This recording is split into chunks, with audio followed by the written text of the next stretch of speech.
Hi guys, welcome back to the channel and welcome back to the next instalment on the Funfighter video build series. If this is your first video that you found, we're building a pair of Funfighters, one from Cambrian and one from Cambria, to see what the differences are. If this is your first video, click up here somewhere and there'll be a link to the start of the build series and you'll be able to see where we've got to. So in the last video I said that the next step was to join the wings on the Cambrian Funfighter, and that is the case, but so far I haven't actually joined them. The reason for it is when I was studying the plan, I don't know how well you'll be able to see, the servo is mounted on two ply pieces that go down the join line of the wings. Reading through the instructions, it says to make these holes once the wings are joined, which seems a bit daft to me. So what I've done is I've cut the rebates for them and epoxied those in place before I've joined the wings. So I know they're in there secure, the right spacing and everything like that, and the servo can fit quite neatly in there, albeit I think it's the other way around. But that's how it will sit, roughly. And then you've got the push rods going to the torque rods for the ailerons. So yes, now the next step is to join the wings together, and I'll do that and come back to you. Okay, so we have one wing joined together. This is the Cambrian Funfighter Mustang. So that's joined, it's got the servo mounts in there. The next stage on this is to do the torque rods and the stub trailing edge at the root. But before I get on with that, I want to progress the Cambria wings. So if we just move this to one side. So the Cambria wings come with the trailing edge cut into the foam panel. Or the foam panel is the trailing edge. So what we're going to do is use the template supplied, cut out a section of that trailing edge, and then line it with some 6mm thick, 6mm square, whatever it is, balsa, and face the tips with what I'm guessing is 16th balsa. So to get this in the right place, I'm kind of going away from the instructions and I'm using the plan for direction. There's nothing to say exactly where the aileron should be because it's like a generic wing build on the instructions, but on the plan what I'm going to do is measure from the tip of the foam panel inboard and line up the measurements on that with the template. Now it's just shy of 95mm in. I think it's actually 93mm, I'll check it again. Put a mark on the panel, draw around the template on the top and the bottom, and then cut inside that line and sand out to it so everything's square and true, and do that on both panels. So I'll get on with that and come back to you once it's cut. So the Cambria wings with the aileron recess, should we say, cut out, lined with the 6mm balsa and the end facings, the 16th balsa I think it is, just to neaten it all up. That's now, well, it's been put in with wood glue, so I'm going to let that dry. I'm probably going to leave that to dry till tomorrow now, to be honest, and then I can shape that, sand it all neat. There's one area on one of the wings, it's got a bit of a dip on the right, the trailing edge, on the veneer. I'm not going to try and straighten it or anything like that. What I'm going to do is I'm going to skim it with some very lightweight epoxy filler, so basically micro balloons mixed up with epoxy, because that will then obviously be very light but it'll also be very strong. It'll be stronger than just lightweight filler, so it'll add a lot of strength to that area. If I come across any other areas, well, when I've got the filler made up, I'll do exactly the same with that. So yeah, that's going to be left till tomorrow. I'm now going to move back onto the Cambrian wing and see what we need to do on that. I suspect it's going to be looking at the torque rod lengths to see how long they need to be bent to give them the right angles that they need. But yeah, I'm going to have study of the plan, instructions, and see where we go. Okay then, so Cambrian wing, torque rods, root, trailing edge. What you've got, or what I've got just now, is where we've made the tips and cut the ailerons to size, which are still in the box. We've then got this area here, which needs to have a piece of trailing edge stock, something like that, fitted. But before that gets glued on, a torque rod has to be fitted, so the servo in the middle can actually move the torque rod and then move the aileron.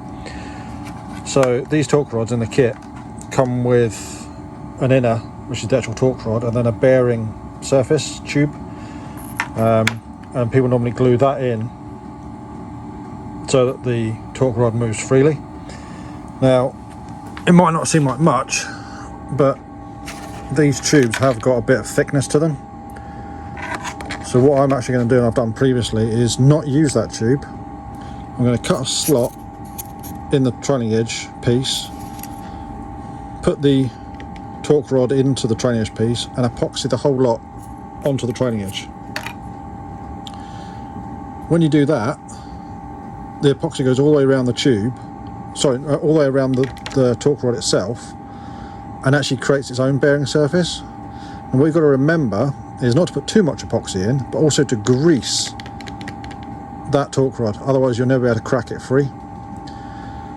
So first things first is I've got to make pieces to fit each side that butt up to each other. It's hard to do one-handed. So there's going to be one piece where my fingers are, and there'll be another piece, if I can't get it out of this bit, that will butt up with a nice butt joint along there. And then I can take this piece, cut the slot in it for the torque rod, and glue it on. Hopefully it'll make more sense once it's actually done. Okay, so the Cambrian trailing edge roots are done. I don't know how well you'll be able to see, I'll bring you in and show you. So we've got torque rods let into the trailing edge stock, epoxy applied to the trailing edge stock, a greased torque rod put into the slot, and then the whole trailing edge glued on to the sub trailing edge. That's been done twice for both of them, so it looks from the other side. So the one thing you will see is I've actually cut some notches in each of the trailing edges and of the sub trailing edges. This is just so that when it comes to actually getting movement, they've got somewhere to move into. You don't have to cut it when they're in there. So they've been epoxied in. I'm going to leave them till tomorrow now to go fully off. Although it's 20-minute epoxy I've used, I want to make sure it's properly hard, properly cured before I try and crack those out. And then I think we're going to be looking at, can we bandage the wing at that point? We might be able to bandage the wing at that point. I'll need to check the instructions and plans to see if there's anything else that needs done to that wing before it can be bandaged. And then on the Cambria Mustang, once they're all dried and sanded and shaped, and I'm happy with them, we basically need to do a similar sort of thing but in a different way with the trailing edges of those, and it might be better doing that before the wings are joined. I'm not sure yet. I'll see what it looks and feels like once I've marked it out where it's got to be.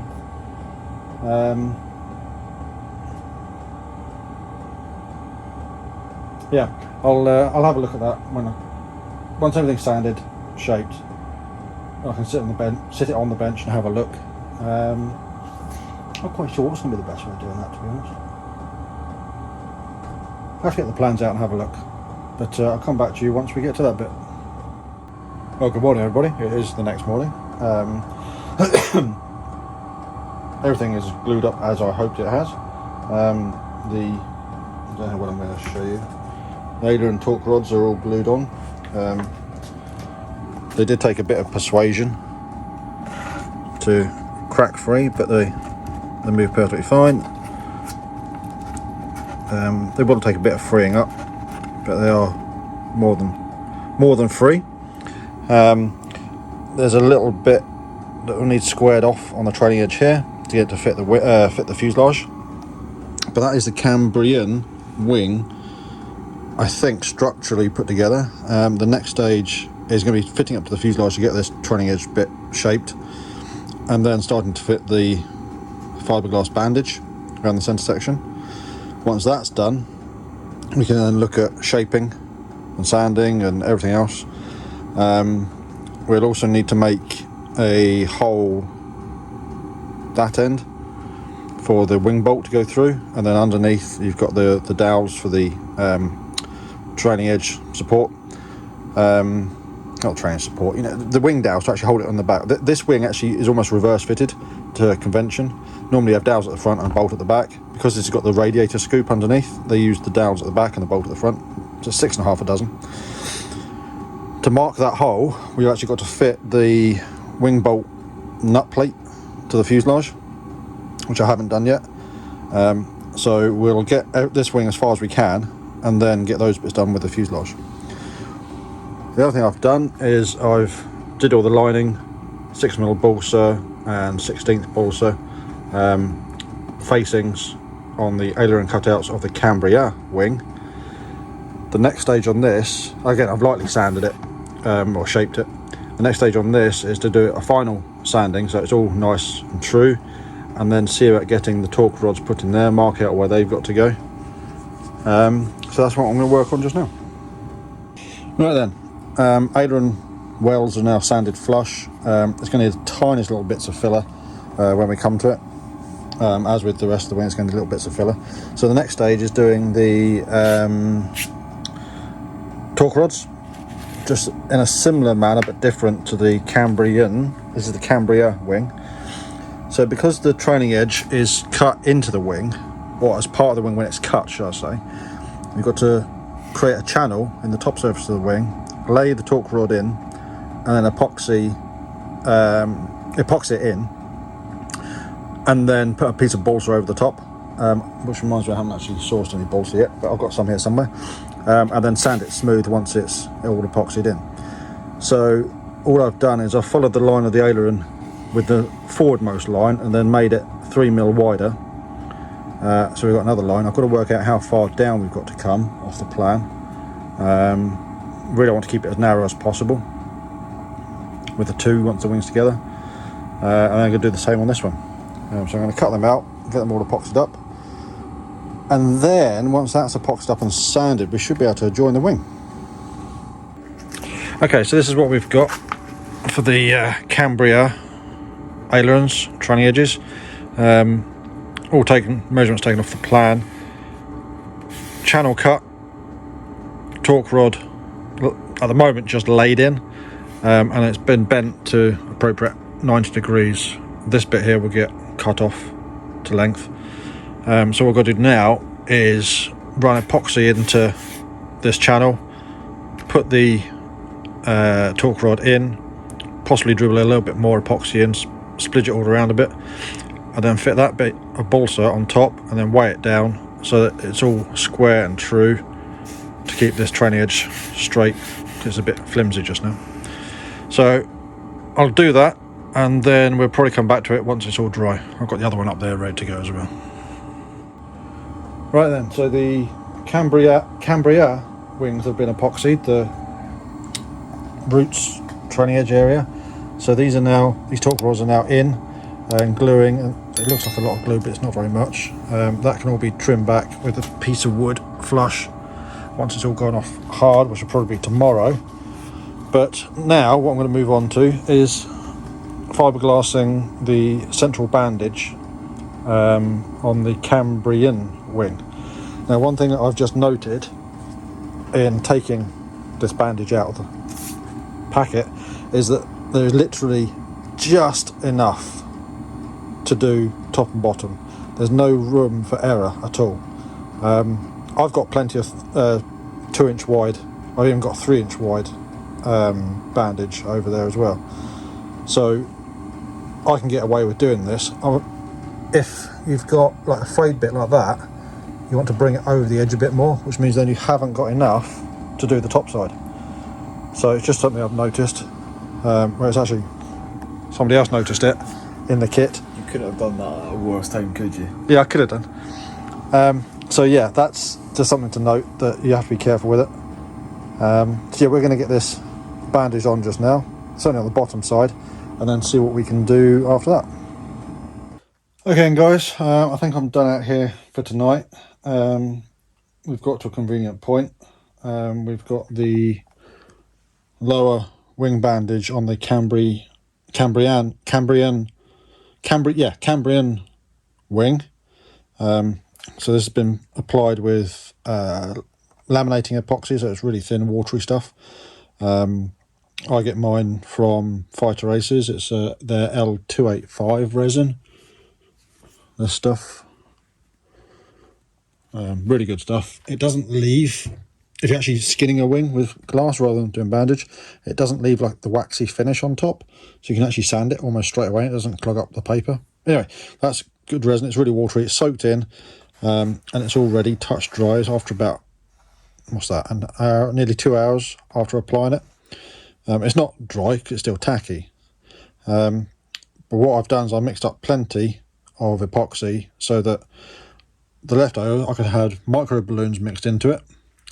And then what I've done is I started going around filling bits and pieces on the Cambria wing, so that the filler I've used is still going to be lightweight because it's micro balloons, but it's structural, as in it's going to be more strong because it's epoxy rather than a PVA or water-based glue. So moving on from here, tomorrow, if it's tomorrow I can get back onto this, trim this up, sand it flush, etc. Get the bandage on the other side. On this wing, cut the torque rods back to size, break them free so they can move, check all the alignment and everything, and then get that wing glued together. Yeah, get that wing glued together, and then once it's glued together I can then start getting the bandage on it. So what I might do is wait on the bandaging on this wing so I can do that one, so I can do them both at the same time. Mix up one load of epoxy and that'll be it. And then hopefully I can get all the bandaging done. That'll be a convenient point then, I think. So yeah, hopefully crack on with some more of this tomorrow. Okay, so it's the next morning. Everything has gone off as expected. The epoxy wing bandage, certainly hard enough to sand back and deal with. It won't be fully cured yet, because epoxy takes a lot longer than what a lot of people think to go off fully. And then there's still a little bit of tack, a little bit of, let's call it grippiness. If you run your finger across it, you can feel a bit of stick, but it's not, no, it's hard. The epoxy and fillers all gone off hard. The torque rods are all freely moved, they've been broken free. So what I'm going to do, I think, is trim this one back and see about getting epoxy onto this one, bandage on that side, and then once that's curing I'm going to see about getting the torque rods cut back just so they're more suitable size. Maybe then sand back, or plane and sand back the balsa pieces.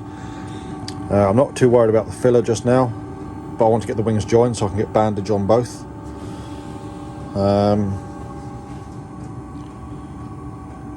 Yeah, so I think I'm going to do that just now.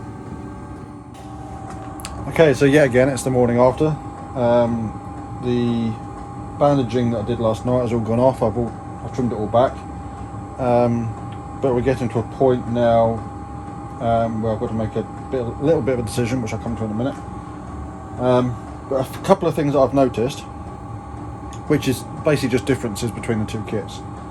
There's nothing major, but I'll show you what we've got here just now. So this is the Cambria wing, and underneath it is the Cambrian, the one with the N on the end of it. So in the Cambrian kit, the bandage is 3-inch bandage, and in the Cambria kit, I've only done one side of this just now, it's 2-inch bandage. Now it's not going to make much difference, it really isn't. The only thing it will do is possibly make the Cambria kit a little bit lighter because there's a little bit less material in it. You can possibly see the difference in the, so that's an aileron and that's an aileron, so that's a difference. I can't remember flying either one of them and remembering or thinking, oh, that's got big ailerons or that's got small ailerons. There's a difference. The only difference it's going to make really is for the same given amount of travel, this one should have a higher roll rate, but the proof is in the pudding. I don't think we'll be able to notice the difference. The aileron cord is actually a bit narrower on this one compared to this one, Cambria, Cambrian. But other than that, they're more or less the same. I've said before, the veneer on the Cambrian wing is thicker and heavier, so the wing as a whole is heavier. But I haven't weighed them to know how much difference, but I can feel it in my hands, it's a little bit heavier. So they're both more or less at the same stage. This one's been glass top and bottom, or bandaged in the middle. This one I've only done the bottom. I started doing a bit of filling on this one. There's more to go. I need to put a little bit of filler in here. Just generally sort of finishing filler now. But as you can see, this one, I mentioned before, the servo's mounted like that, and then you have push rods going back. It's a similar arrangement for this one, but it's talking about just epoxying a plate to the bandage. So what I'm actually thinking of doing, I've already measured up from the plan. I'm actually planning on doing a traditional sinking the servo into the wing all the way through to the bottom skin, which leaves just about 3 or 4 mil for a birch ply plate for the screws to go in, and then have it that way, more traditional, should we say. Both work, so it's not something that's derogatory to one kit or the other. This one's a little bit vague in how it's fitted. It just says applied plate and a servo. So then do you need blocks and everything? So for a personal choice, I'm actually going to mount the servo that way, but sunk into the wing. So I'm going to, because I'm doing that, I'm going to cut that out first before I do the top bandage, and let the servo in, then bandage it, then just trim it out to suit the servo, and then get the rails on for the screws to go into. So for just now, that's probably a convenient point to stop or finish this video. We've now got 2 wings that are together. They're actually going to look like aeroplanes now. I'm going to carry on excuse me, I'm going to carry on, get that servo fitted and mounted, and then in the next video I suspect then we'll be starting to look at what do we need to do to get these fitted and mounted to the fuselages, and see what else we can do on the fuselages. I do apologise it's taking so long to do these Funfighters. They really are a quick build. If I actually look back, I started these 2 I think over a year ago now, but unfortunately due to the nature of my work and other things that other people want to do and family life and things like that, they're just taking so long. Plus we've got other kits and things that we're building. So we are getting there. We're getting to a stage now where they look like aeroplanes, as I said. So that's going to give impetus, is that the right word? Urge to get them finished. I don't know if that's the right word. I might have just said totally the wrong word. So yeah, in the next video we're going to be looking at getting more progress done on the wings, but more so the wing to fuselage fit. Again, there's a few little minor differences between the 2 kits on how it's done, but in general it's the same. So yeah, if you're liking this sort of content, give us a thumbs up. It's all greatly appreciated. If you're not already, consider subscribing to the channel. Again, it's all greatly appreciated. Any comments, any questions, stick them down below. And from me here in the workshop just now, we'll see you next time.